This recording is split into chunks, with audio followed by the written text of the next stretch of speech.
So my name is Matt Prout. I'm a postdoc in the School of English, Drama and Film, and I'm also a resident scholar here at the Humanities Institute.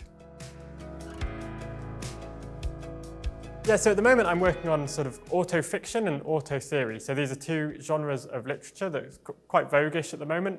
But all it means is they're texts that use autobiography. So the writer writes about their own life, but they merge that with either fictional or theoretical material.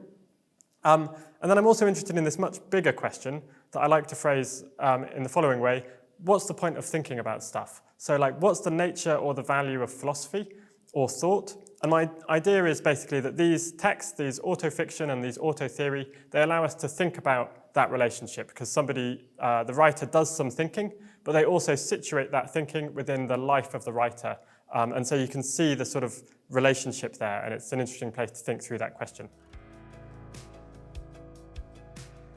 A lot of the work on autofiction kind of comes from a narratological perspective, and it just tends to obsess over these questions is it true? If it's autofiction, if it's autobiography and fiction, how do we know whether it's true or not? And does the main character have to share the name of the author, which they often do? And in a way, I think that's interesting, but I think you can kind of go down a rabbit hole with that. So I'm sort of saying, these texts are also doing something really interesting is they're kind of reflecting on the nature and the value of intellectual activity. These are writers and thinkers who are thinking about the role of their writing and thought.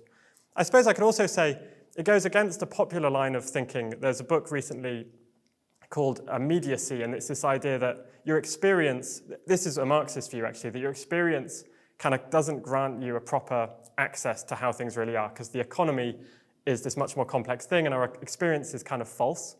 And I'm kind of interested in thinking through that as well and thinking, well, to what extent within our experience can we know about things like, say, the climate crisis is a really good example. Here's this huge phenomenon and we can read about it, and we kind of know that we're interacting with it, we're touching it all the time. Capitalism's like this, I'm buying stuff.